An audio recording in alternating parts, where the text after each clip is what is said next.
Olá, queridos companheiros, sejam muito bem-vindos nessa nossa playlist do livro Boa Nova. Estamos no final dessa playlist, né? Hoje realizando a lição de número 28, que tem como título Bom Ladrão. As vibrações desse livro amigo que nos acompanha, que nos faz refletir e eleva os nossos pensamentos para uma época morredora, né, de toda a nossa humanidade. Um momento em que Jesus veio ao nosso planeta com estas lições de amor, de perdão, de caridade. Em todos os momentos, né, em que lembramos de Jesus, o recordamos como um mestre, como um pastor, que veio buscar as suas ovelhas desgarradas. Que possamos, Senhor, compreender essa mensagem mais uma vez, fixando em nossa alma. E por isso, Pai Celestial, pedimos o amparo, pedimos a proteção, pedimos as luzes desse entendimento maior, para que se revele de uma forma mais dilatada em nosso espírito imortal. Que essas vibrações tão amorosas, Jesus, possam estar junto às nossas famílias, aos nossos amigos e tantos corações que nesse momento recordamos. Que essas vibrações de saúde, de cura, de proteção possam ser compartilhadas em tantos ambientes, meu Pai. Que Deus assim permita. O autor espiritual nos traz assim de início que alguns dias antes da prisão do Mestre, os discípulos nas suas discussões naturais comentavam o problema da fé, com desejo desordenado de quantos se atiram aos assuntos graves da vida, tentando apressadamente forçar uma solução. Como será essa virtude? De que modo conservá-la-emos intacta no coração? Inquiria Levi com atormentado pensamento. Tenho a convicção de que somente o homem culto pode conhecer toda a extensão de seus benefícios. Não tanto assim, aventava Tiago, seu irmão. Acredito que basta a nossa vontade para que a confiança em Deus esteja viva em nós. Mas a fé será virtude para os que apenas desejam? Perguntavam dos filhos de Zebedeu. A um canto como distante daqueles duelos da palavra, Jesus parecia meditar. Em dado instante, solicitado ao esclarecimento, respondeu com suavidade. A fé pertence, sobretudo, aos que trabalham e confiam. Tê-la no coração é estar sempre pronto para Deus. Não importam a saúde ou a enfermidade do corpo. Não tem significação os infortúnios ou os sucessos felizes da vida material. A alma fiel trabalha, confiante nos desígnios do Pai, que pode dar os bens, retirá-los e restituí-los em tempo oportuno. E caminha sempre com serenidade e amor por todas essas sendas pelas quais a mão generosa do Senhor a queira conduzir. Então a gente começa, né, a ver a significação dessa fé, que independe da saúde ou da enfermidade do corpo, dos sucessos materiais, dos infortúnios. A alma fiel, ela continua trabalhando confiante nas decisões de Deus, que pode dar os bens como retirá-los e novamente ofertá-los, de acordo com a necessidade, né, daquele espírito, do seu aprendizado.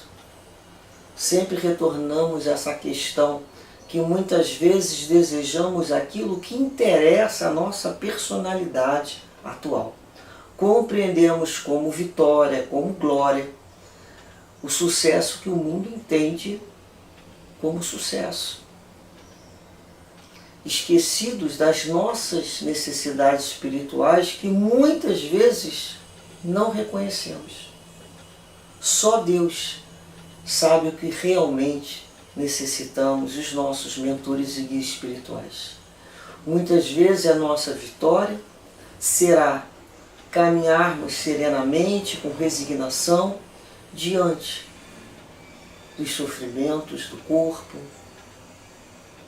da desolação, do abandono, da solidão, da ingratidão, da calúnia. Talvez ali se encontre a nossa vitória.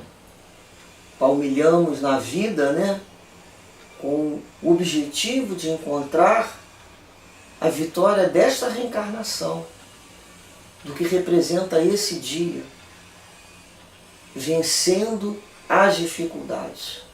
E dentro de nós, com fé e resignação. Então essa é a vitória. E ele fala aqui, né, Redar Levi, mas mestre, em respeitosa atitude, como discernir a vontade de Deus naquilo que nos acontece?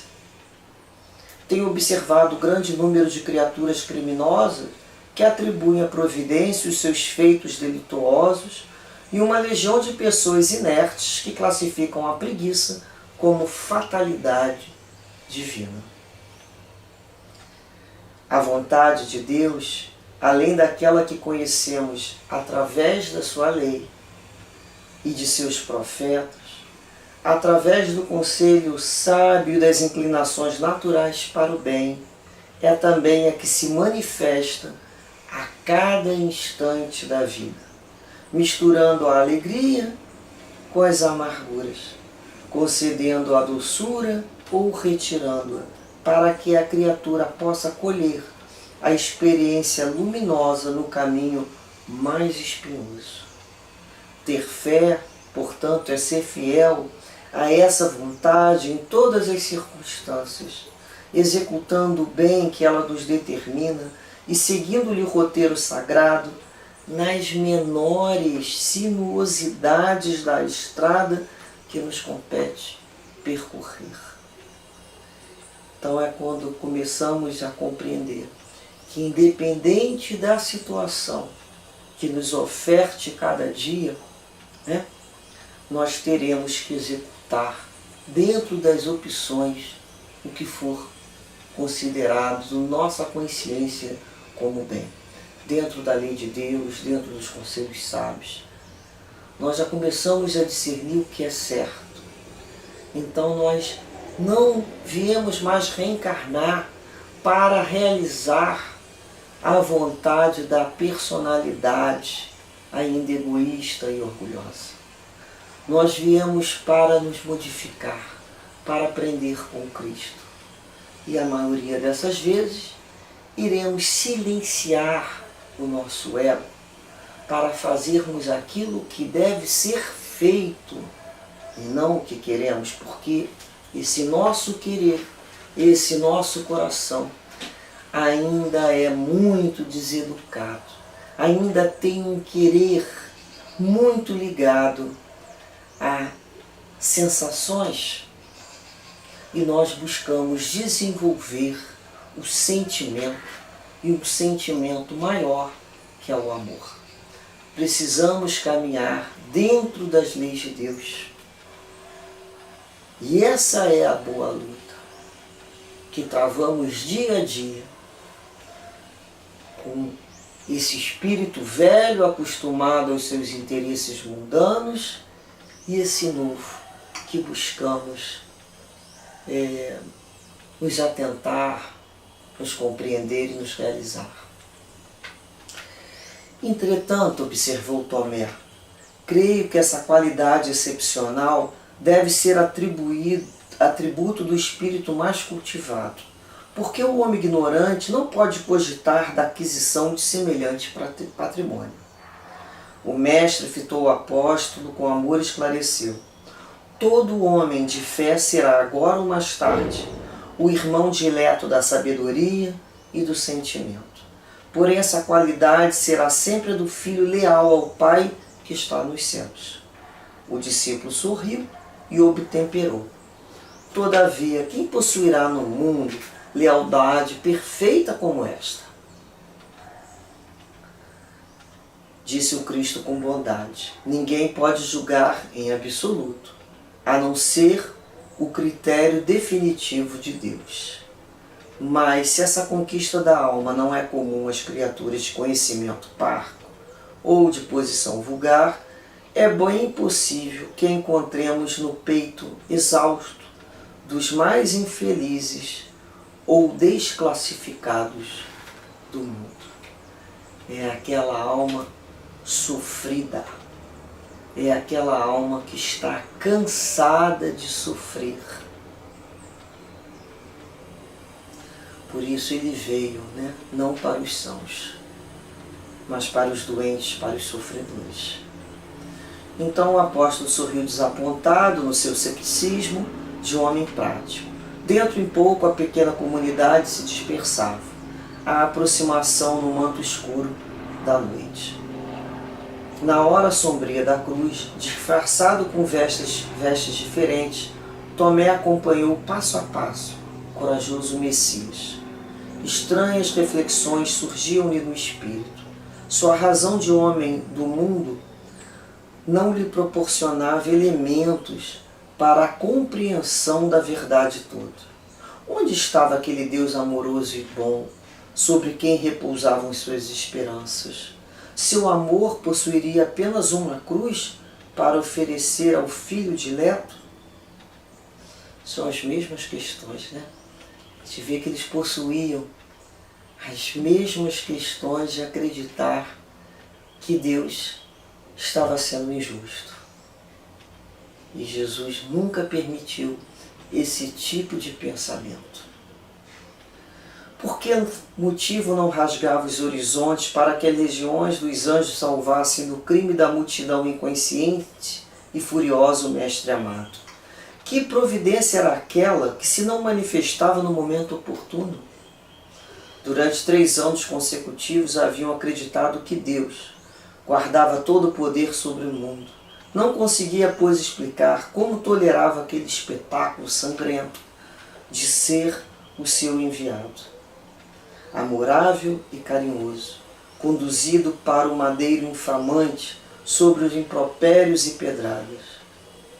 O prêmio do Cristo era então aquele monte da desolação reservado aos criminosos? Ansioso, o discípulo contemplou aquelas mãos que haviam semeado bem o amor, agora agarradas à cruz como 2 flores ensanguentadas. A fronte aurelada de espinhos era uma nota irônica na sua figura sublime e respeitável. Seu peito tremia ofegante, seus ombros deveriam estar pisados e doloridos. Valer a pena haver distribuído entre os homens tantas graças do céu? O malfeitor que assaltava o próximo era agora, a seu ver, o dono de mais duradouras compensações. Tomé se sentia como que afogado. Desejou encontrar algum dos companheiros para trocar impressões. Entretanto, não viu um só deles. Procurou observar se os beneficiados pelo Messias assistiam ao seu martírio humilhante, na hora final, lembrando de que ainda na véspera se mostravam tão reconhecidos e felizes com a sua santa presença. A ninguém encontrou. Aqueles leprosos que haviam recuperado o dom precioso da saúde, os cegos que conseguiram rever o quadro caricioso da vida, os aleijados que haviam cantado hosanas a cura de seus corpos defeituosos, estavam agora ausentes, fugiam ao testemunho. Valeria a pena praticar o bem? O apóstolo, mergulhado em dolorosos e sombrios pensamentos, deixava absorver-se em estranhas interrogações. Reparou que em torno da cruz estrugiam gargalhadas que reportavam ironias. O mestre, contudo, guardava no semblante uma serenidade inexcedível. De vez em quando, seu olhar se alongava por sobre a multidão, como querendo descobrir um rosto amigo. E é aquela ideia, né? Que aquele que vai viver dentro da lei de Deus terá um tapete vermelho e apenas flores e glórias. Esquecido que justamente nesse nosso planeta, o objetivo de Jesus foi ensinar o amor diante de espíritos ainda tão inferiores e perversos. Então a sua lição deveria ser do sacrifício individual, da abnegação, da renúncia, da fé em Deus. E eles esperavam ali o sobrenatural, o milagre, que o Pai viesse desfazer toda aquela situação, para que pudessem se firmar como homens especiais. Apesar de Jesus o tempo todo ter explicado, ter exemplificado a lição da humildade, que era necessário vivenciar em todas as curvas do caminho a vontade de Deus. Ele vinha representar tudo aquilo que os antigos profetas tinham falado. Ele veio dar todo o cumprimento a esse Messias aguardado, demonstrando que sim, ele era o Filho querido.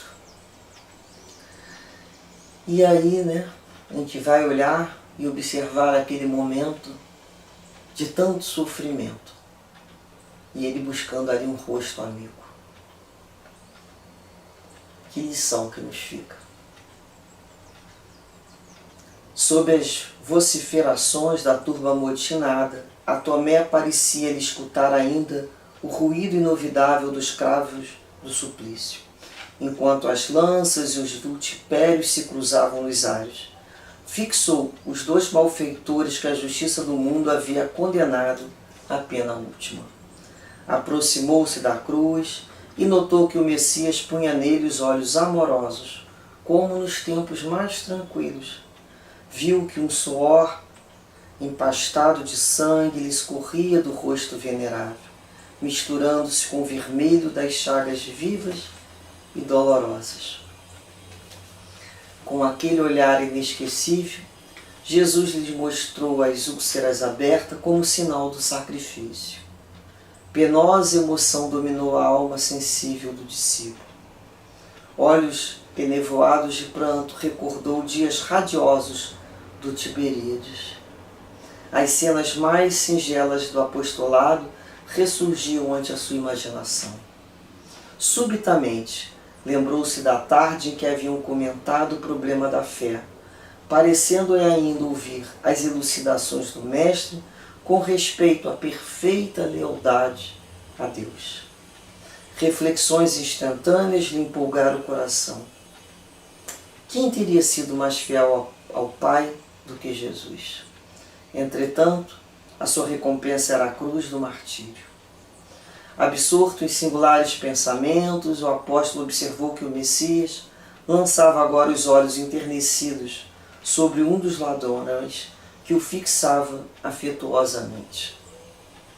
Nesse instante percebeu que a voz débil do celerado se elevava para o Mestre em tom de profunda sinceridade.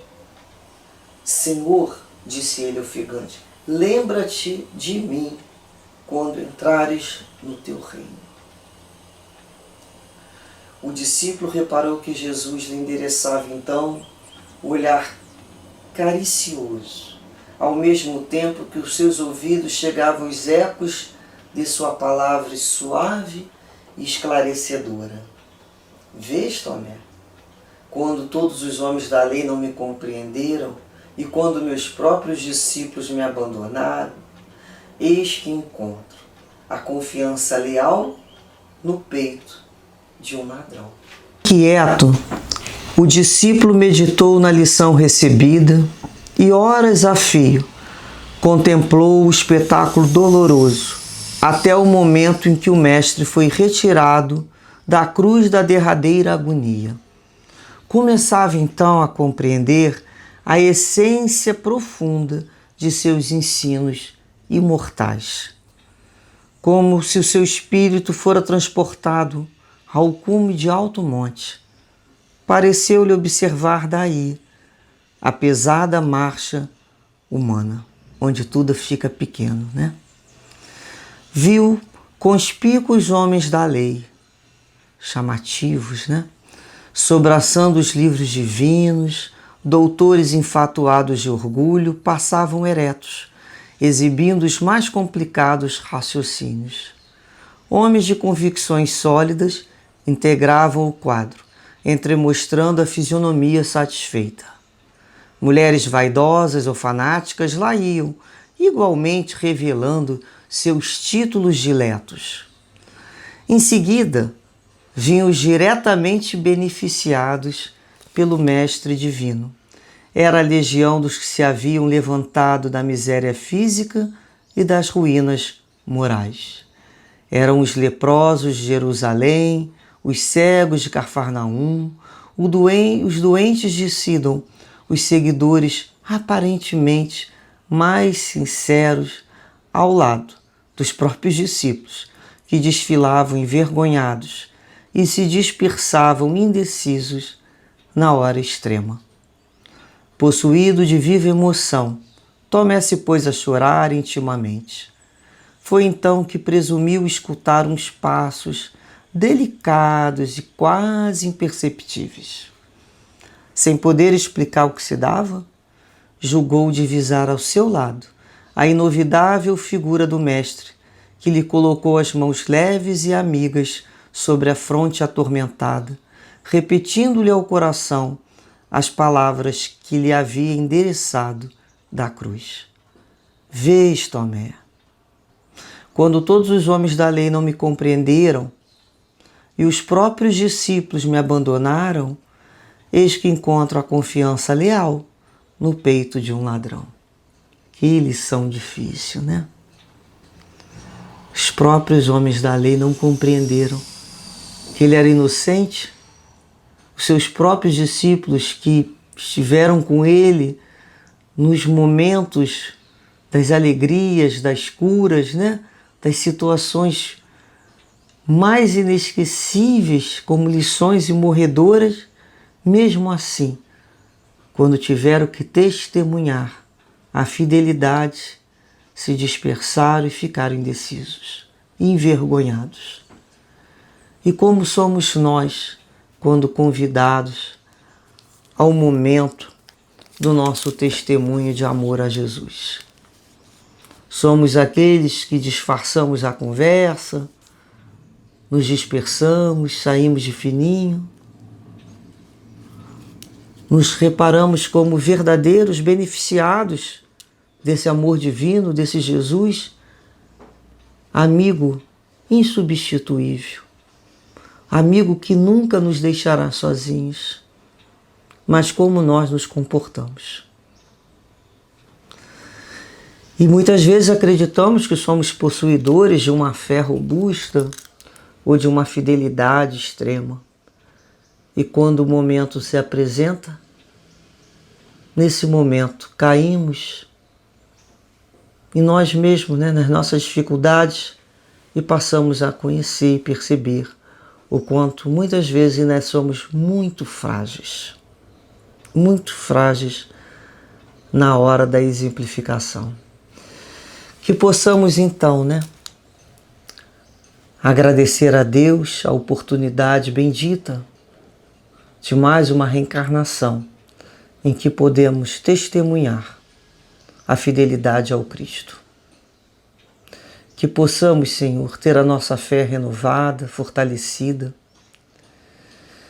e que possamos realmente sentir dentro de nós essa certeza absoluta que estamos sempre com Jesus, porque Ele nunca irá nos abandonar.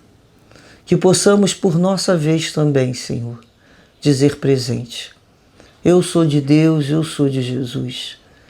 Essa é a minha escolha. Que Deus assim abençoe a todos nós, fortalecendo as nossas decisões. Muita paz a todos. Graças a Deus.